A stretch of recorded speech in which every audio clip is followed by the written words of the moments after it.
Hey everybody, I'm Greg. I'm Katie. Welcome to the Meeple Society. Today we are doing our second episode of playing through our collection. We're starting with the A's.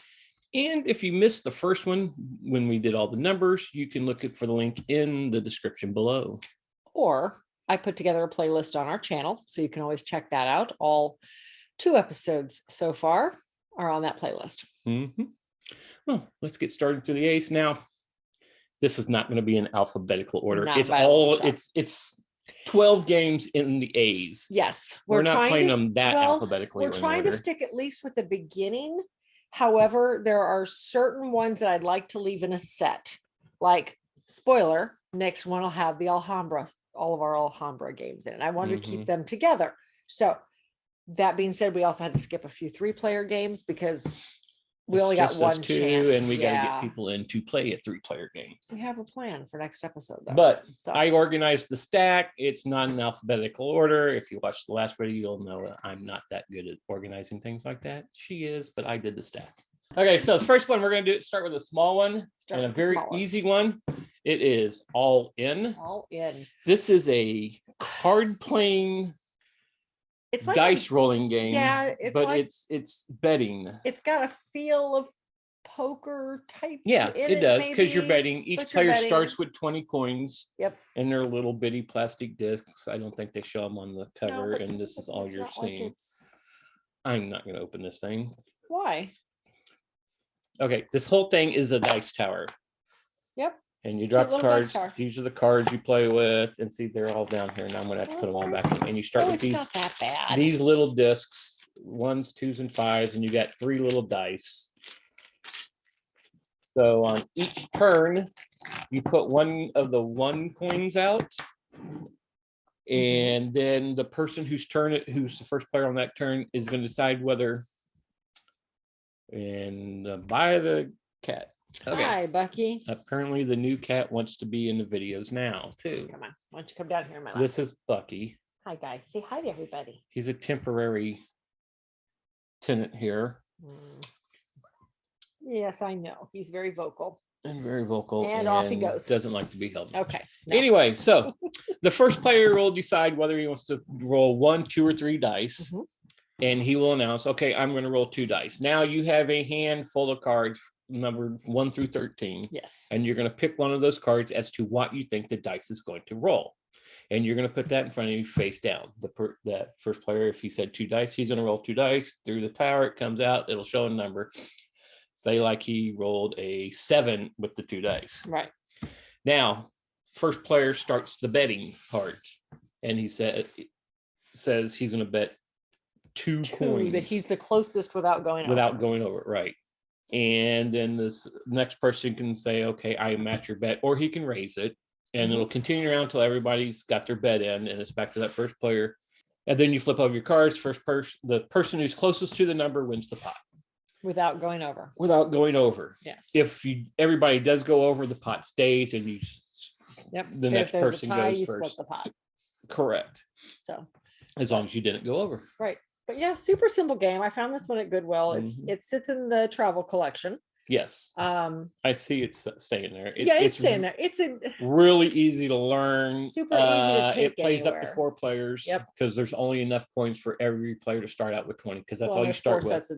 4 sets of cards. Correct. 4 colors. This one, back to the basic stuff on here. It's a 2 to 4 player game, as we said. It says 8 and up on BGG. Designer and artist are uncredited. I like the weight. A 1. A 1, yeah. Because it is it's super simple. Publishers Fundex Games. Almost dropped it and made a big old noise. So that is All In. It, like I said, sits in the travel collection, and it will stay there. The next one is a game I didn't think I would like. It's actually a Parker Brothers game. Yeah. But we got it out. This is Advance to Boardwalk. I was like, how can any game like this? Because everybody in the hobby's always badmouth Monopoly. Yes. I still want to play Monopoly. We got a bunch of Monopolies we have to play yet.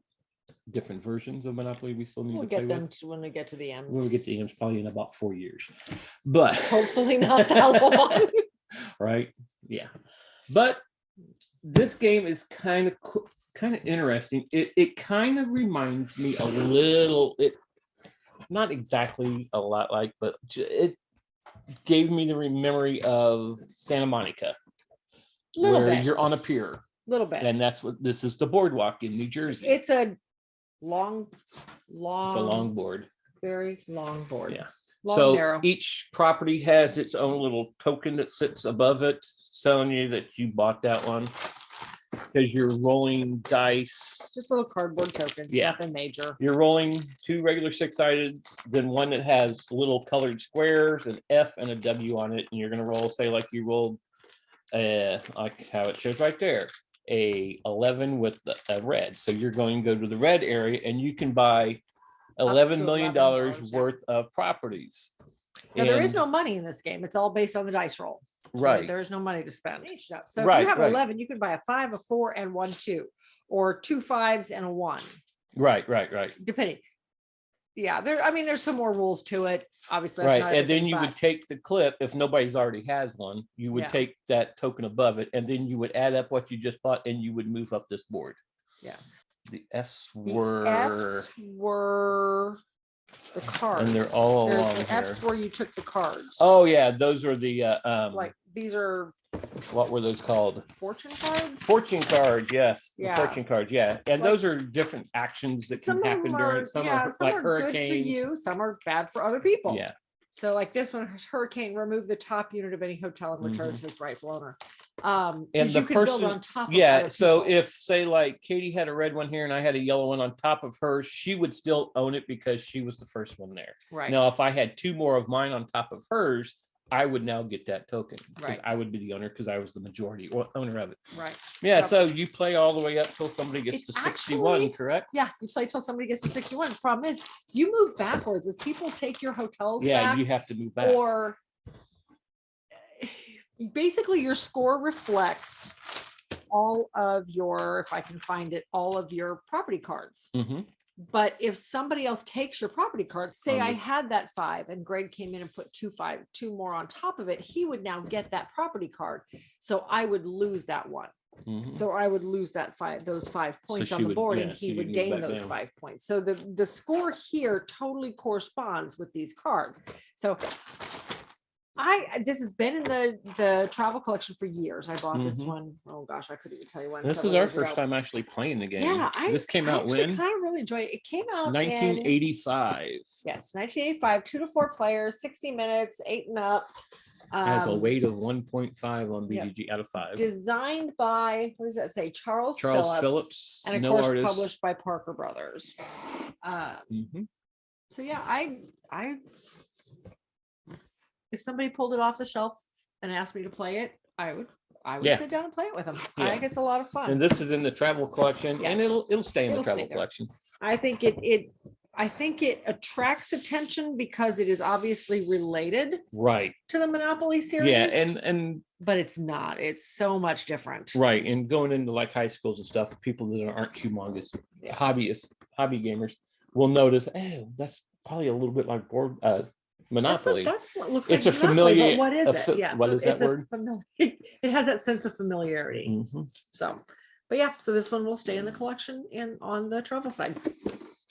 The next one we have, which stack do you want to go to? The rectangle or the square? Oh my goodness. Here, we'll do this one. We just played this one. Okay. The next one is Akrotiri. This is a 2-player game. Why don't you give them the... Oh, I'm sorry. Let me pull it up real quick. Last one, I had it all written out and all nice and neat. And this time, it didn't happen. So Akrotiri is a 2-player game designed by Jay Cormier. I can't tell what that says. Designed by Jay Cormier and Seng Fong Lim. Yep. Artist Chris Gilliams, published by Asmodee and Z-Man Games. Our copy is Z-Man Games copy. Yes. Ours is an older version. We've actually had this since probably the first or second publishing. This was published in 2014. It's been in our collection for a really long time. This one we really like. Yeah, like I said, it was one of our first two-player games. And I have to admit, the first couple times we played, it was very confusing. Just Mhm. trying to wrap our heads around how to lay out, not so much how to lay out the tiles, but how to lay them out in an advantageous way. Yeah, because Um, you're trying to lay the tiles out that has icons on it. You won't be able to see it on the board, but you Yeah. can see it on the picture. But you're trying to lay these little tiles out that have icons on it in kind of like a pattern Yeah. to match your cards, like Yeah. these cards here. Yeah. So you're trying to match your other side. You're trying to match your treasure cards. This is what Mhm. you're ultimately going for, because the goal is to be the first person to put out 6 Well, that's of the your end game. the end game. The I'm sorry, end that game triggers the trigger. end game. You're right. End game trigger is to be the first person to put out 6 of your temples. Your Mhm. temples are found on your map cards by having to, and I don't even know if they're all packaged up. Yeah. Yes, those are the gold cards. Well, they're in No, there though, but the goal is to lay out a temple. Sorry, to lay out a temple. You are trying to find an island that has specific things around it. not on So it. not on it, but around it. So for instance, if I were to lay trying to find an island to lay this temple on, I would want to make sure that there are 2 ocean symbols. What would that be? That'd be to the west of me. And this is all based on where you're It's sitting in relation to the perspective of board. the It's all board perspective. because you're playing across from each other. Right. So I would want 2 ocean symbols to the west of me, 2 forest symbols. That is forest, right? Yep. Yes. 2. I'm trying to look at the monitor too. 2 forest symbols And to the 3 east of me, mountains. and 3 mountains to the north of me. Now, it doesn't matter what's to the south of me. You can have many more. I could have 2 oceans, or 2 oceans and 6 volcano tiles over here. That's fine, as long as the 2 oceans are there. And then the island, whichever island falls in that spectrum, can't have another temple on it. You can only have 1 temple per island, but the goal is to be the first one to get out all 6 of your temples. While the game progresses, everybody is building the islands by playing their tiles out. And the tiles come with 4 corners. Each corner has a piece of an island on it. So sometimes your islands can actually get pretty large, which makes it hard because 1 temple per island. So meanwhile, the only way to get money is to sell resources. So you're picking resources up off the island. You're trying to go back to the island of Thera, which this is actually the Ring of Fire, isn't it? Isn't this what's considered the Ring of Fire? This is all the islands down in Greece. Yes, this is all in the Santorini area of Greece. And as you said, the starting area is Thera. The starting island is Thera. Santorini Yes. Nowadays known as Santorini. Yes. And I mean, like I said, this one has always been a favorite of ours, but we took this with us to Greece in 2014, 2018. 2018 was the Greece trip. We took this one to Greece with us and actually got to play this on the island of. We were actually in Mykonos. We were in so Mykonos. We were not on Santorini, but we were on one of the islands. We had gone, but no, we had gone that day. We had actually gotten to go and tour the ruins of Akrotiri. Yes. And that's why we took it. We knew we were going to see these ruins. That was part of the tour we were on. And it was just fascinating how much they've been able to do in these, how much they've been able to learn from this excavation of the old city of Akrotiri. So, but anyway, one of our favorite 2-player games. It is definitely staying in the collection. Yes. Yeah, we've gotten a lot of plays out of that game. We've gotten probably a couple dozen plays out of this. Referred it to other people. Yes. Okay, so we'll go back and forth. So this next one is an old one we've had for a while. This is called Ablaze. So this one was published in 2010 by Mayfair Games, designed by Heinrich Glumpler.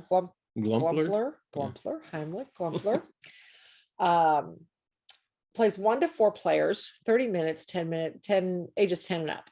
You weren't going to say the artist? Franz Volwinkel and Christopher, that's Wozniak.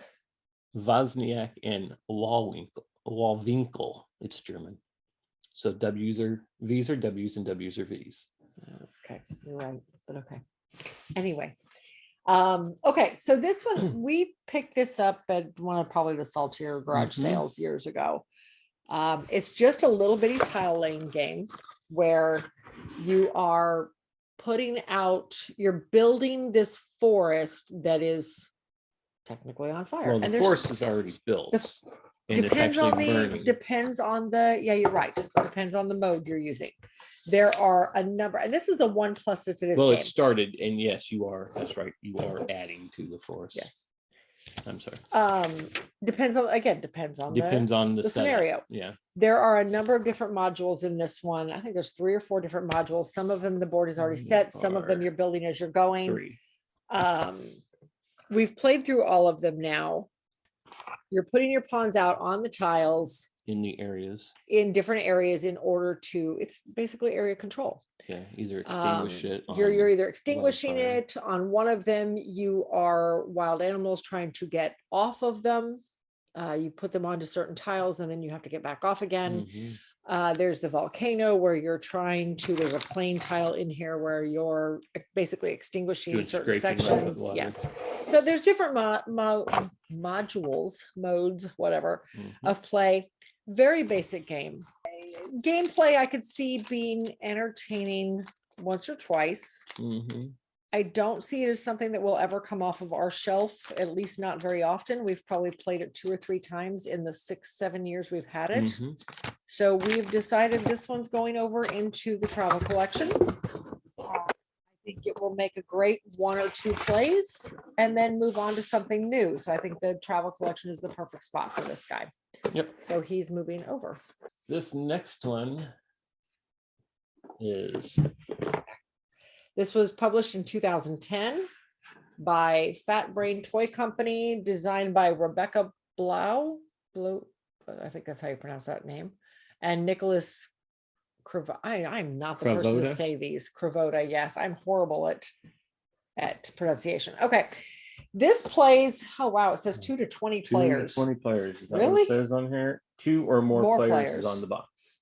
Well, yeah, I could see that because you're Mhm. hunting for patterns. Yes. Okay, so it says 10 minutes. Well, with just 2 of us, it took a little longer than 10 minutes, but 6 and up, I think 6 might be a little challenging if you've got adults playing. Yeah. Yeah. Depends on the age range you're playing it at. Yeah. Okay, so the way this one is played is you literally lay out the whole Yeah, grid. you got a 6x6 grid Yeah. of different tiles. Yeah. And it is, you have a pile of tiles, which is shown here. Yep. You flip over a tile, Mhm. and now you have to find that pattern that's on that tile somewhere on the board out in here.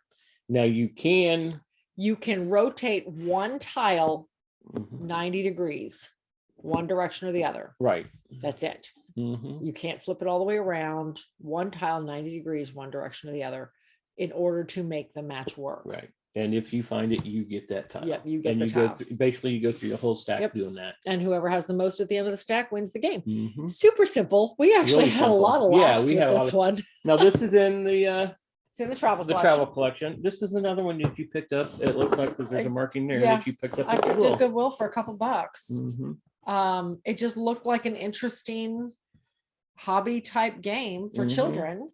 So cute little game.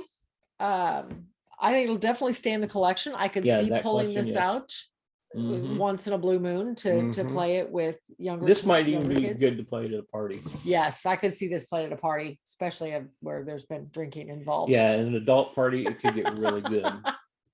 So yeah, I like this one. I'm actually very pleased with it. Mm-hmm. So yeah, but it'll stay in the collection. I didn't even know we had this game in our collection Yeah. until you showed it on me. I was like, it's a what?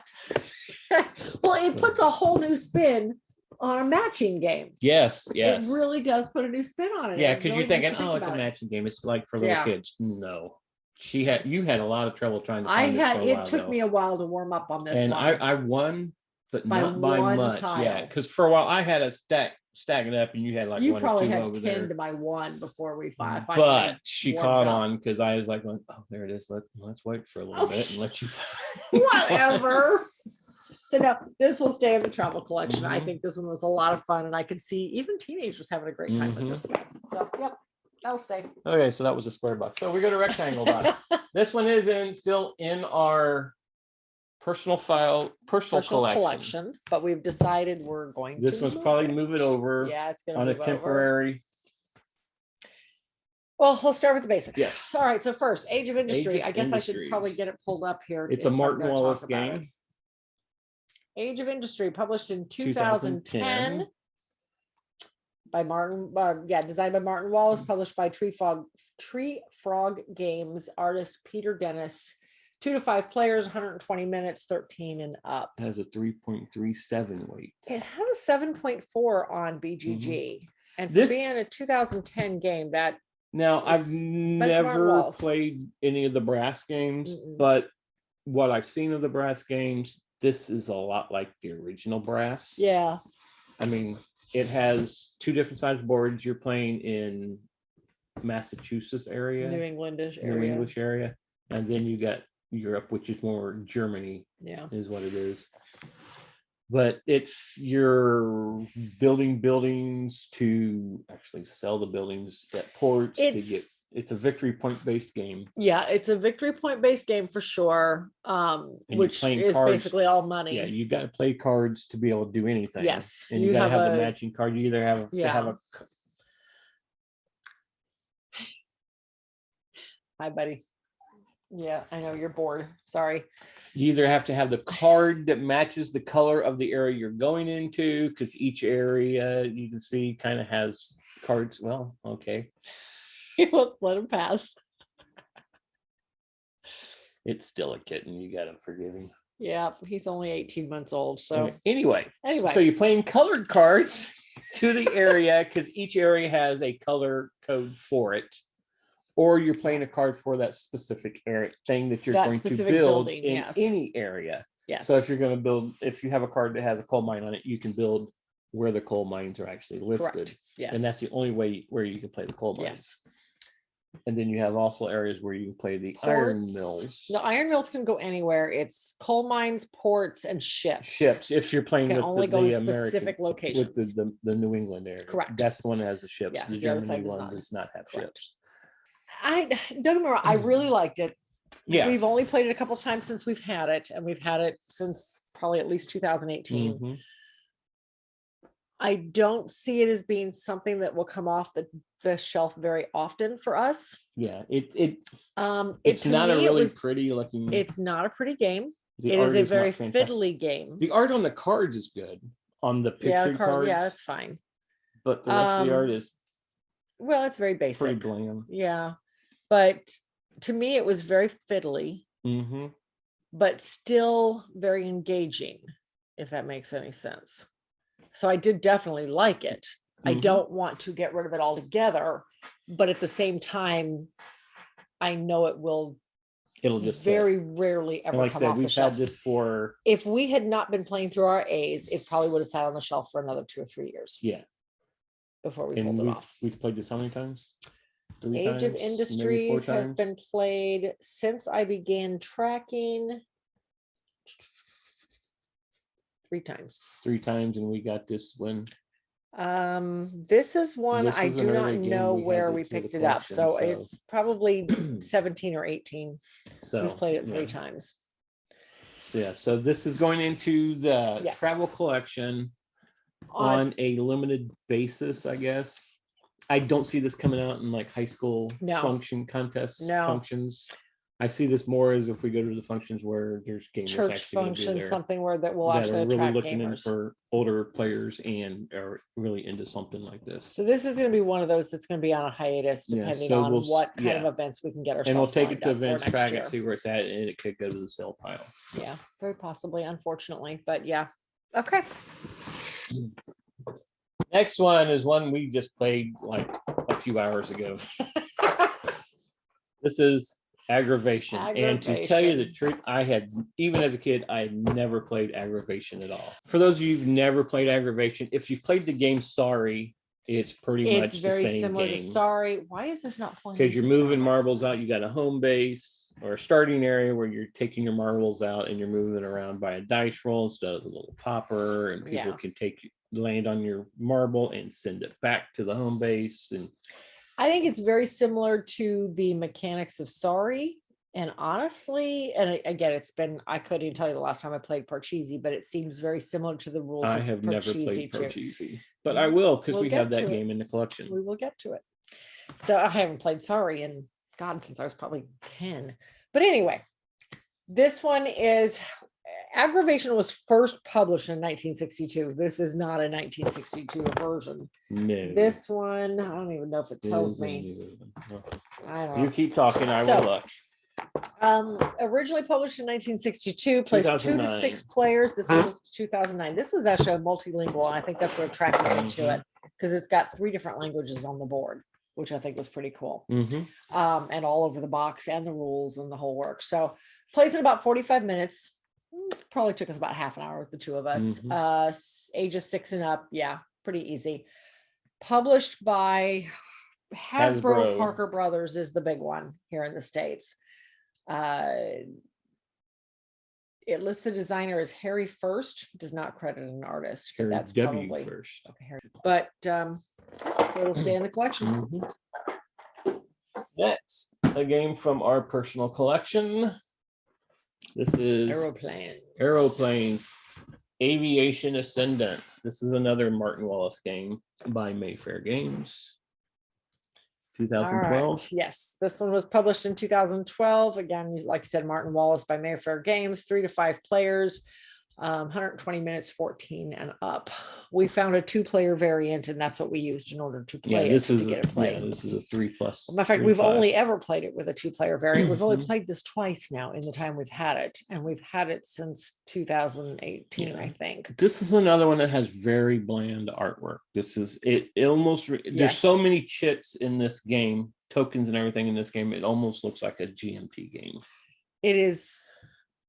Again, very fiddly. It is your typical Mayfair game, though, with all the wooden component, all the cardboard components and chips and everything. Cardboard components, planes. You're buying planes in this guy. You are buying planes that allow you to put out 1 or 2 airports around the board. Once you have an airport in the board, you can go from point A to point B with another airport with no problem. But you got to have and carry passengers, but each plane only holds so many passengers, and then you have to buy new planes. Yeah, once you use the plane's done. Right. So I mean, it's very. And to get to the airports, there's certain go from one airport if you're to another airport in the white, you don't have to roll. Right. If you're staying within Europe proper, there's no extra rolls involved. You just say this is what you're doing and you go. If you go from England and then the next airport you want to go to is 2 areas away, the second white line you go to, you have to roll for it. Yes, that's true. That's a good point. That's a good point. You have to roll for it. You're gonna pull the board out, aren't you? I am. So yeah, it's just all chips, lots and lots of blue-backed chips. There's so much cardboard in this game, and I hate it when I do this. Okay, so this board actually has a little bit more artwork than brass. Not brass. The last one did. Am I right side up? No, you're sideways, but okay. Just so cover yourself if you're going, there you go. So if you're going from London to Paris, you don't have to roll. Yep. Hold it up a little bit higher because the rolls are down there, right? Okay. No, those aren't the rolls. Oh, they're right there. But if you're going from London, say London to Zurich to put an airport in, and you don't have one in Paris, this part is free. But if you're going to continue on, you have to roll a 10 or more on your second, because there's 1, 2 of them there. But if you're going to 3, then you're going to roll again. On the red ones, if you're going from have an airport in Zurich and an airport in Rome, you've got to roll a 12 or better on the dice. Yeah. The black ones, like if you're going from anywhere up here to North America, you've got to roll 3 times, and each roll has to be 14 or more. Yeah. And then, like I said, and there's ways to add to your there's the other things too. Oh yeah. If your route has the tail wings of a plane with the water, you have to have a plane that has that same symbol on it. Yes, which not all the planes do. But yeah, and then at the end of each era, you're going to score points depending on who has the most profit from your airlines, who has the most airports in the different areas, Europe, Africa, and Asia. Yep. So I don't. Don't be wrong. I like the game. I like. Yeah, the game was fun, but I like being able to figure out which planes to use for which routes, which planes to use for which passengers. I just, again, look at all these cardboard chips. It's very fiddly to me. yes. And if I want a fiddly game, there's just games that do it better. So it's going to stay in, again, it's going to stay in the, oh yeah, here you go. In the fundraiser collection, in the travel collection, because it is a Martin Wallace game. It is a good game. It's just, again, not one that we will pull off the shelf. Yeah, we've only played this twice. This is literally, yeah, we've played it twice. Out of, what did you say, we had this for 7 years? We've had this one now since we got it in Gen Con 2017. And it was already on the discount shelf. And hello again. And you are just in rare form today. Say, I want attention, Mom. This one will go over to the travel collection. This one will have the again. same condition as the other one did. If we can come up with some events, industry. If we can come up with some events that this might actually be really pulled off the shelf, then we will. Then it'll stay. If after a year or so we are not doing those types of events and we're sticking with the high school events where it'll never be seen, it'll probably go. Pile. If it would sell, we'll see. So yeah, I'll have to really talk it up. I mean, it's a fun game. Yeah, a lot of people that like Martin Wallace games will. And it's hard to find. It's out of print. You can't find these anymore. So all right, so that's that one. Okay, the next one is in our collection. This is a really cool one. Yes. This one actually came out with, I think it was 3 or 4 different covers for it when it first came out. This is the one you can find now since it's been reprinted. It was out of print for a while. It's back into print. But this is Abyss. Since it doesn't show it on the box, it's only on the sides. Yes. This one was published in 2014, 2 to 4 players, 30 to 60 minutes. It's about right. 14 and up. 7.3 on the 7.3 on BGG. So yeah, it's a good game. Designed by Bruno Cathala and Charles Cavalier. Artist Xavier Colette, and published by Bombex Games. Yes. Okay. So this one is a card game. Card drafting. It's a card. Yes. Yeah, because you're drafting cards at the top. Yes. It's a very colorful game. It is a very dark, pretty game. Colorful game. It is a very pretty game. Yeah, the top of the board. I'm sure we're gonna have a picture up there of the board, but no, top of the board, you're playing cards out. The first one, and you're paying pearls for the cards. Correct. Yes. Yeah. You are paying pearls. So the person whose turn it is can choose 3 options. He can either go up here to the top and play the cards out, and I don't even remember what they call the action. Now, we just played this last week and I don't remember what they call the action. But that person's going to lay out one card. You lay out a card. And then the everybody next person in line will get to say, I either want it or pass. Right. Everybody gets an option to purchase it round robin. Once you've purchased one, that's it. You're done. First card purchased costs 1 pearl. Second card, not necessarily by you, but by whomever purchases it, pays 2 pearls, etc., etc. But if you get through and nobody wants it, then you can choose to keep it, or pass and pull another card up, and then the whole process starts all over. And there's how many slots? There's 5. 1, 2, 3, 4. Yes. There's 5 and spots. The 5th slot nobody can buy. Nobody gets an option on the 5th slot, but if you take it, well, pretty much it's yours. Then you get a pearl to boot for making it all the way to that 5th spot. But then you're kind of stuck with whatever it is, whether it's good or bad. There's actually sea monsters that come out. Yes, there are monsters that come out. Fighting the monsters is pretty easy, but it ends the round. Yeah, you pretty much say, I'm going to fight that monster, and there's a sideboard that has where if a monster comes out and you don't want to fight it, you pass just on move it, the token down, and the reward for the next one gets better. Yeah, and then when you fight it, you get whatever reward. So option 1, players on your turn, you can do that. Option 2, any cards left up here at the end of a player's turn get put in the middle, get distributed into the middle based on their color. So option 2 on your turn is to take 1 whole stack of cards out of the center. Option 3 is to go down here and buy two overlords, yes, to purchase an overlord. So, and when you do that, you're using the cards that you've obtained here or here to purchase the overlord. You have to have a certain number. The overlords show, maybe I'll just flash a symbol up there, but the overlords show numbers here, down here in the corner, that show what the strength is to purchase them, and then what it needs, what color symbol you need in order to purchase them. So this one happens to be all red claws, but there are some, oh, hold on, I got Hugo's tape on this guy, and take it out of the middle. So like this guy only needs a strength of 6 to purchase him. One of them has to be yeah, you have to have at least one red claw symbol. But then these two little balls here, these two little pearl symbols here, means that you need 2 different types of clans or cards or clans, yeah, to purchase. So one has to be the red crab crustaceans, and then there has to be something else used as well to make up that 6. So now also on the card, some of them have the upper part of the card is their victory points at the end of the game, and then some cards have keys on it. Yes, the keys, when you get 3, you're going to get a location, is what it's called. You can then pick up a location. The locations have special abilities. Yeah, they have special, a lot of times it's just one-time ability. Most of them are end game. Some are one-time ability, right. or It's some are in-game ongoing, scoring. and Like some this are one. end game scoring. This one is you get 3 plus the sum of your weakest affiliated ally from each race. So you add that up at the end of the game. Yeah.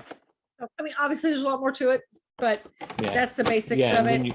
We'd held off on it for a long time because it just didn't look interesting. Well, it didn't look interesting to me, but I really like it. I always wanted it. This one will stay in the collection. Yes. And look for the expansion for it. Yes, there is an expansion we want. Okay, the next one we just played last night with Mark and Jessica, our 2 co-hosts of our podcast. This one is Abandoned Ship. This one was published in 2008, plays 3 to 7 players, 30 minutes roughly, ages 10 and up. Yep, designed by Reiner Knizia. Artist is listed as, what's that? Lynn Hunter. I think that's Lynn Hunter. Yeah. Tomas Lorek. And how do you want to pronounce that one? Grzegorz Molas. I don't know. Published by AEG. Yep, published by AEG. All right, so this guy, he is in the fundraiser collection. This one was actually in our personal collection. It was for a very brief time. It left because we needed room. Yes, it was for a brief time. We've only played it a couple times. And like I said, we played it last night with Mark and Jess because it does need 3 or more players. So we took advantage of the fact they were here filming a game and had them play with us. So the idea is there are 7 rats on the ship, and every round or so, every couple rounds, the ship sinks a little bit. The rats, well, let me see, how do I want to start this? The very beginning of the game, everybody gets a token. So you are not a specific color in this game. So for instance, the one I have is not here. Yeah, you are 3 different colors. You are rooting for these 3 rats to get off the ship. And that's the token I had last night. Well, yeah, mine's not on here. So if you have this token, like say Greg had last night, the yellow, he wants the yellow, the orange, and the red rat to get out. I think mine was purple, green, and orange is what I wanted out. So there are crossovers amongst all of the tokens, especially if you have 7 players played. But there are cheese tokens that add extra victory points if you are the first person to land on that area. Exactly. With exact count. You roll 8 dice on your turn. The dice have different symbols on them. Most of them just have numbers. There's some symbols that allow you to jump, to have a specific rat jump ahead to the next person above him. There are some symbols that allow you to take a specific rat and make him fall back to the one right behind him. There are symbols on there that allow you to choose any color rat. Most of the time you have to choose the one of the dice that you choose. So if you roll a green 4, you're moving the green rat 4 spaces.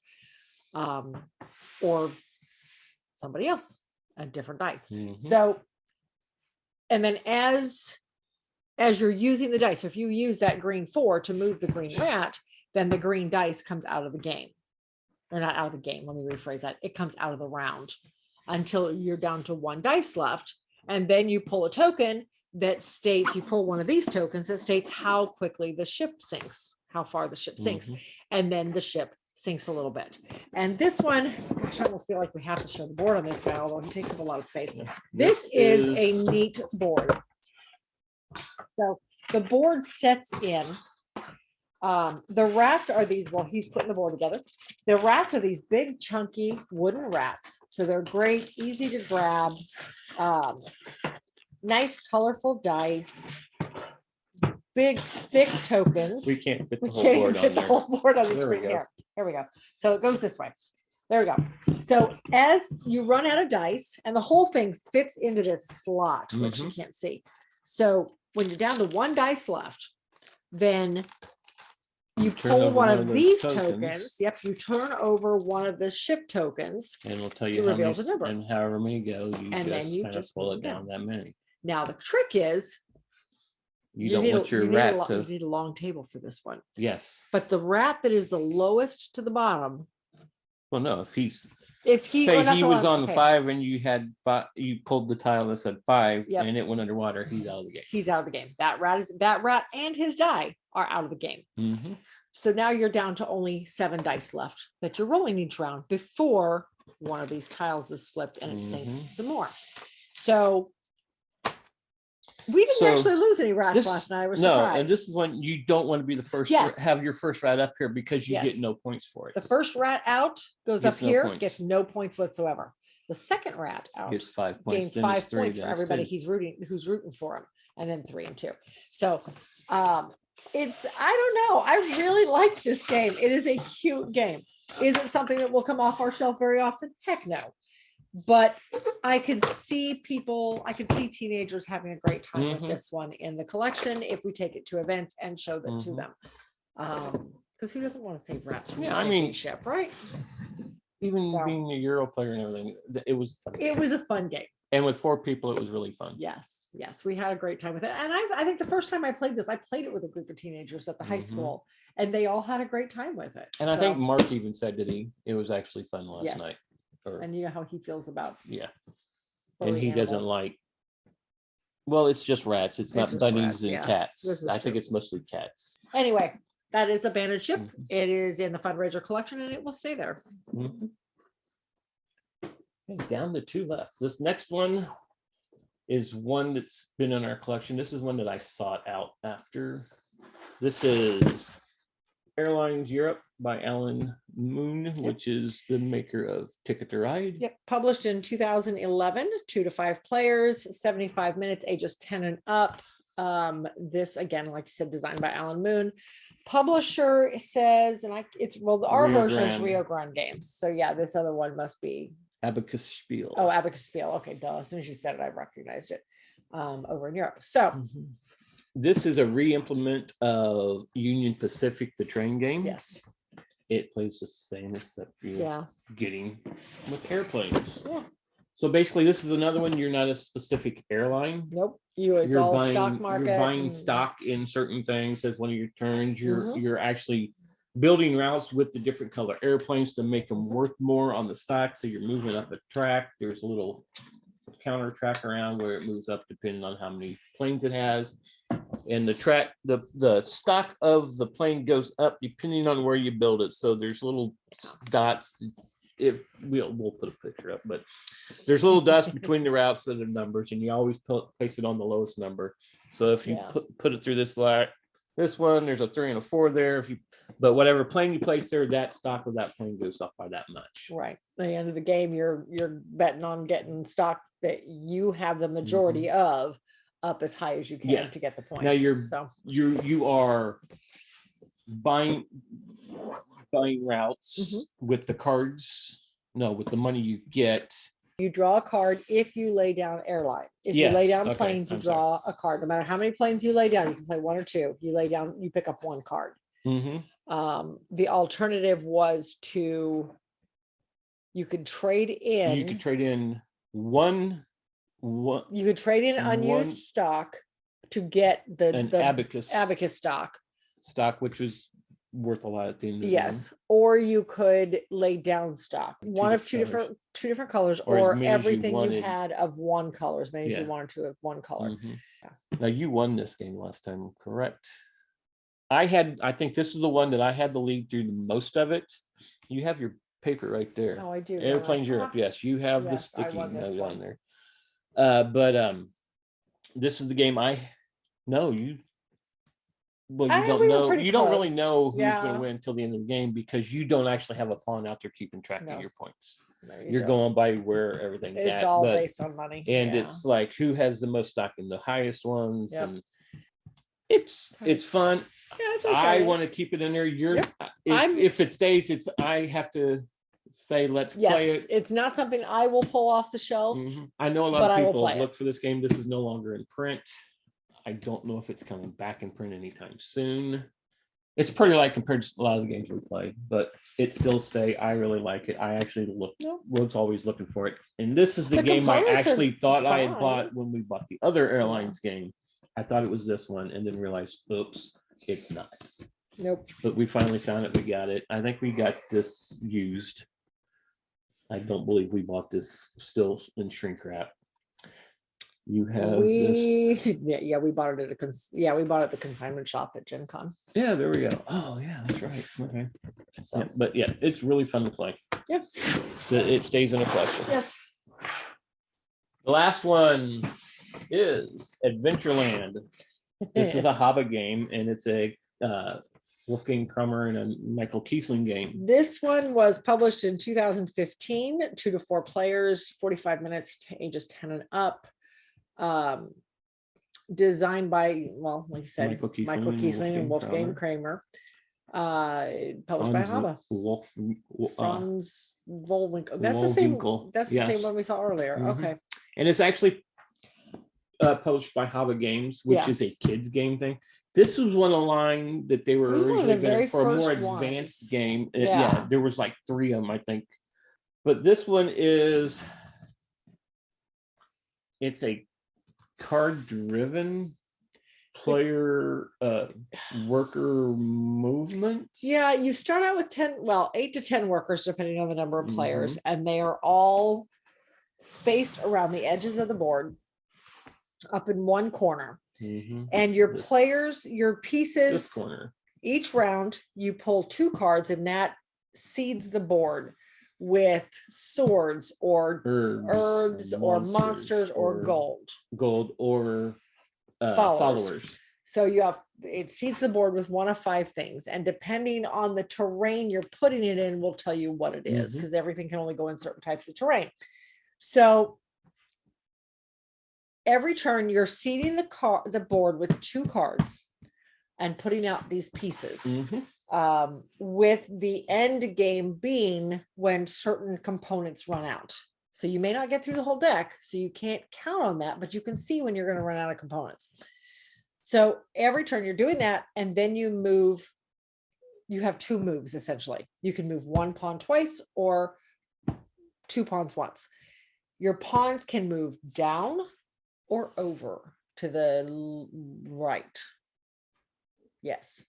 Down or over to the right. That's it. They can never go backwards to the left. They can never go back up.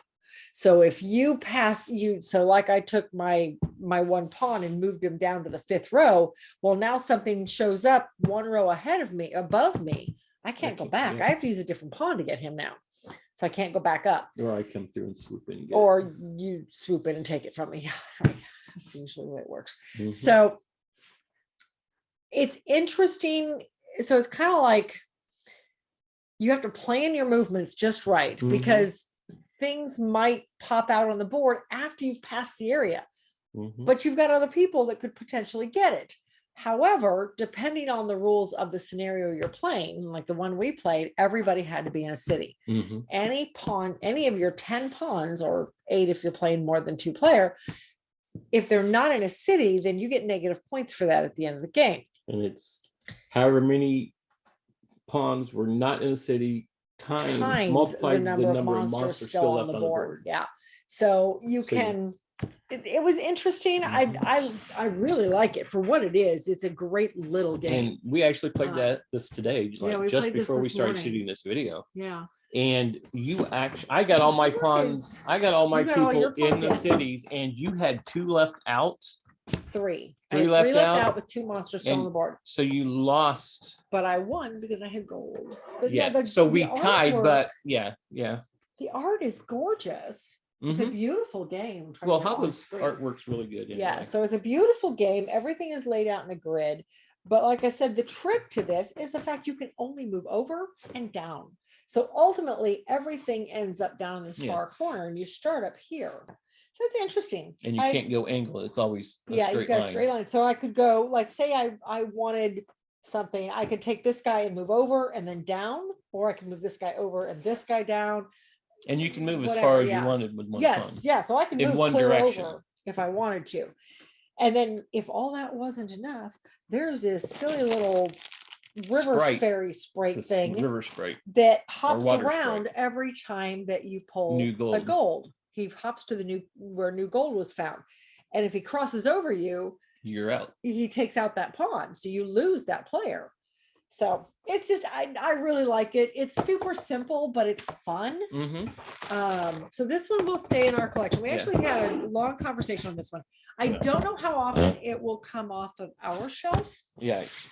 This is the one we gave a condition to. Yeah. So this is on the short list. It is on our short list. If we need the space, then it'll go over to the fundraiser collection, to the travel collection.